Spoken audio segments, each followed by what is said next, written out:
Hello and welcome back to my Let's Play Survival series. My name is Luth and this episode we have a lot going on.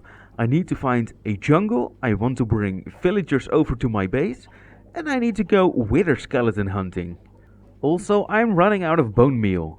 So I thought of this construction. It's pretty much the same as what I did to my bamboo, but this time it's for sugarcane. And it will automatically collect the sugarcane and will drop it in a chest below, and once the chest is full, all remaining harvested sugarcane go into a composter, and out of the composter goes a hopper into a chest which will collect bone meal. So as you can see, this chest is gradually filling up, and if you go down the stairs up here, there's a chest which is going to contain bone meal. So that should solve my white dye problem for the rest of the white blocks. Now the reason I wanted to find a jungle was because I haven't been to a jungle this entire season. And also this gives me the chance to harvest some cocoa beans, which I can use to dye one of my sheep when I build a sheep farm later. And accidentally I stumbled upon a jungle temple, which I've never been to before, so let's check it out. So do these levers serve any purpose besides just being there? Oh, that triggers something. Let's see if we can find something behind this wall. And we have 3 redstone components. Nice. And I actually don't feel the urge to activate this tripwire, so I'm going to break it for parts instead. And more redstone. I didn't know these things contained that much free redstone. Some dispensers along with it. Oh, one activated. Alright, enough with the jungle exploring. Let's see if we can find a village near my base to get some villagers. And after concluding there are no villagers near my base, I decided to restore to zombie villager. Yes!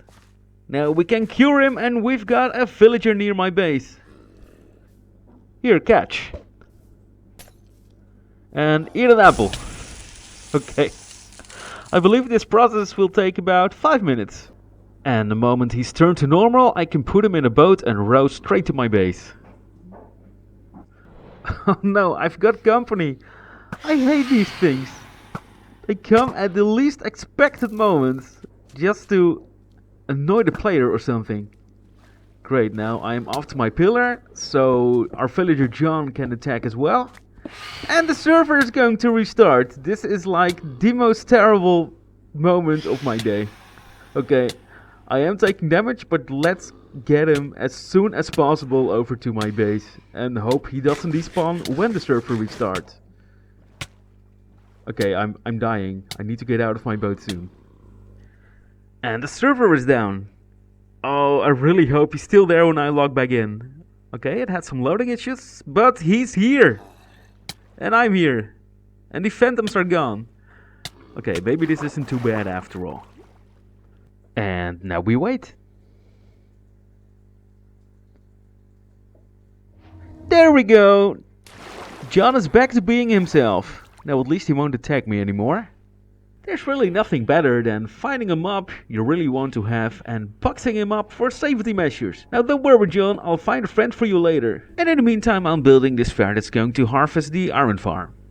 Because in the back of this sphere I need to make a villager breeder, which is why I needed 2 villagers in the first place. And marking the second sphere of my base.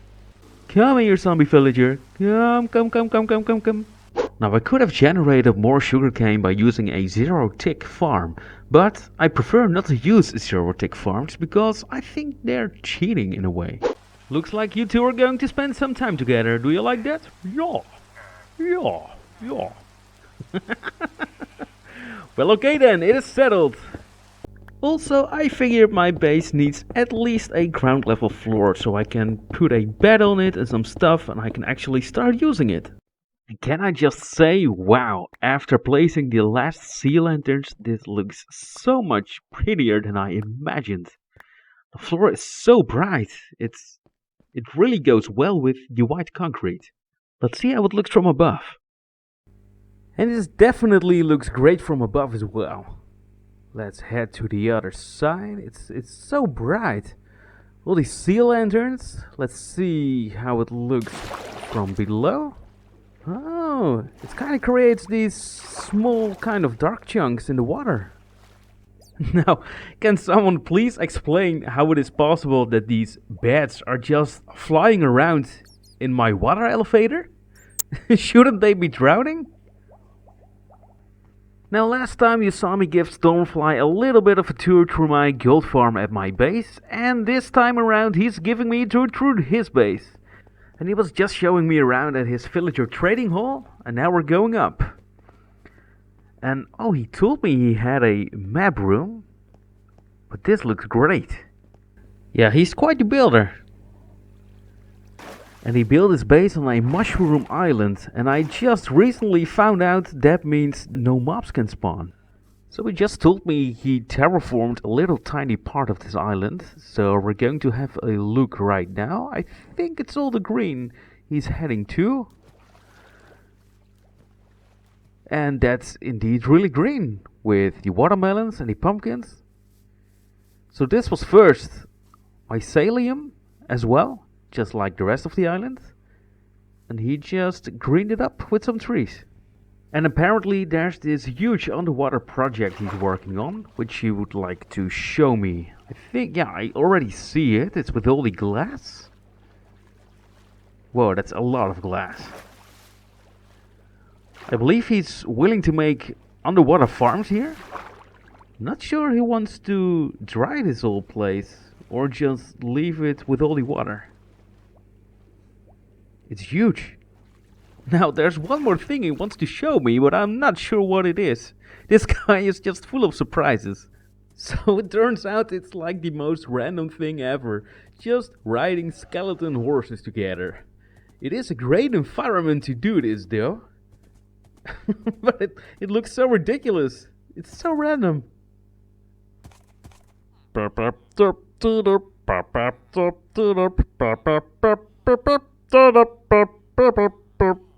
Okay, I think that was enough derping around. Let's get these two into a breeder.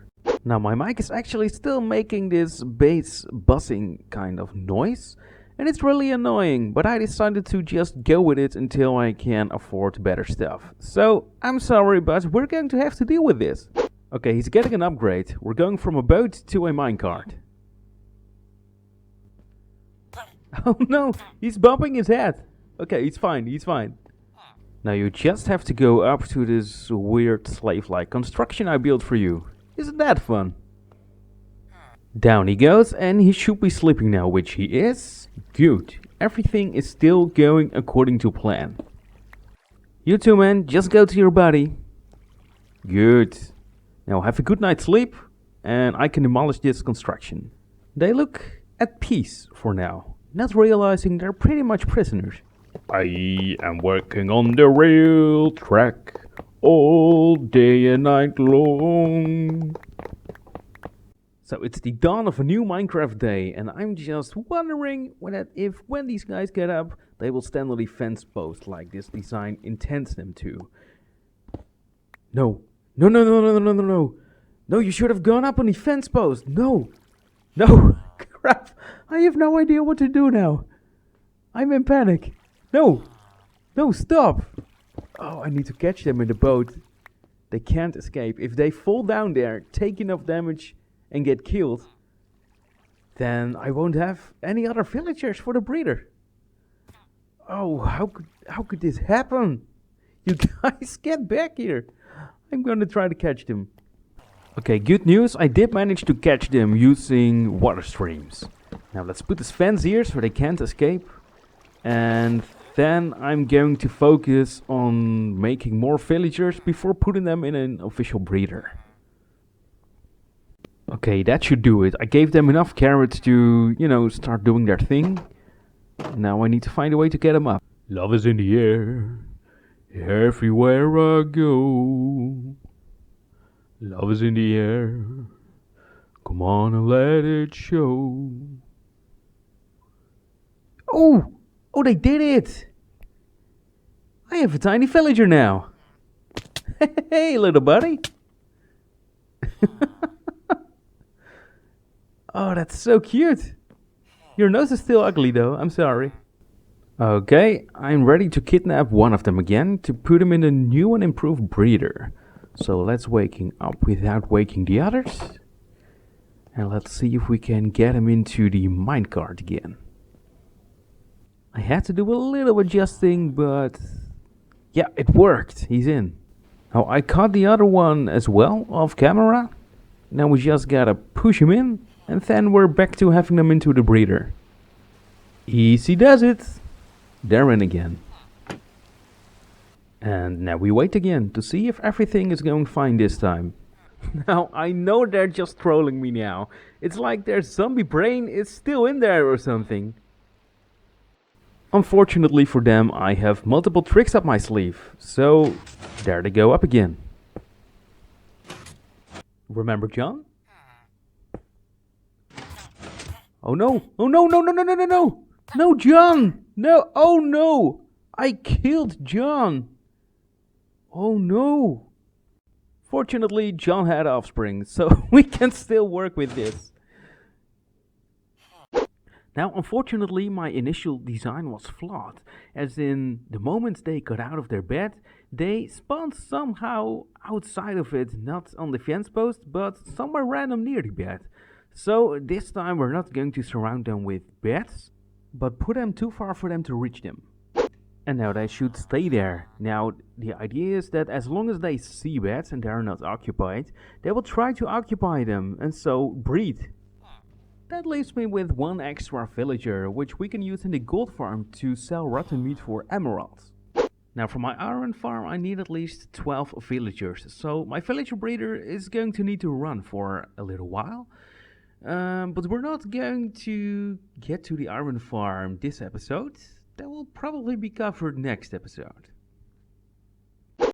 Okay, I'm going to leave you here for a while now, until I find a brewing stand for you somewhere in the future. But not for now. Ooh, the breeder is working! That's one tiny cute little villager, 11 more to go. Never have I ever built a super smelter. And I saw on the Hermitcraft server that even Korean managed to build one, so I'm not going to fall behind. Now this design should cover 14 active furnaces at the same time, which will give a great output. It just takes a lot of hoppers, but luckily I still had a lot of them. Now that the building is done, I want to give it a little run, but I need fuel and I need input. So I'm going to shovel sand later, and the input is going in here, and the fuel in the chest behind. And in order to do that, I brought these 4 shulker boxes, and I'm wondering how much desert will fit in there. And as you can see, that's quite a lot of sand. So you can actually see some stones below the sand exposed. All 4 of these are full now, and now I can get the fuel. Straight out of my auto smelter, which I used earlier. So it contained quite some coal, and I'm going to get all of it to put in the super smelter. And all of it is getting distributed at this very moment. And the same goes for the sand. Now let's check. Now 14 of them are working. One isn't, but it's supposed to work like that, so we're just going to block this one off. Let's check the output, which is gradually increasing. That's good. Time to pay a little visit to New again, because I don't really have a nether portal on my own, and she does. So I'm just going to use hers, and I'm going to borrow some netherrack, because I brought to bring some of my own. I'll replace it later, she probably won't mind. Now I hit this portal earlier, well, that's what you should do on a public server. And now we can roam the nether freely. And I'm doing so with good purpose, because I want to make beacons. Great, I found a nether fortress which contains wither skeletons, which I need for the beacons. And as you can see, I made some quartz along the way. Now the plan is to make 5 beacons, which takes 15 wither skeleton skulls, and each wither skeleton has like a drop rate of 10% to drop its skull. So this might take a while. I might throw as well some counters, sound effects, and some music in the mix. And the first one is already a jackpot.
Now I know we need 10 more skulls, but at this spawn rate it will take me like another week before I can upload this video at all. This has taken so much time, you can't imagine. Now the reason why I want 15 wither skeleton skulls is because I need 5 beacons. And that's because I want each of my 4 spheres to contain a beacon in the color to the farm it will correspond to. So for example, the gold farm will have a yellow beacon, the iron farm will have a light gray beacon, and if I'm going to build a creeper farm it will have a green beacon, and so on. Now the 5th is for myself, so I have a portable beacon which I can take along with me at all times. Now I made this little checkpoint area where I can stay just for the time being until I have all the wither skeleton skulls. So I mined down this way a little, and I'm actually chunk mining to find slimes. So I'll show you. I press F3 with G and that will reveal the chunk, and I will mine out more of these to see if I can find slimes, and so I can create a remote slime farm. But not for now, because I have reached the end of my video, because this is all I've got time for this time, and I don't want you guys waiting another week for another upload. So if you like this vlog, please like my video and don't forget to subscribe.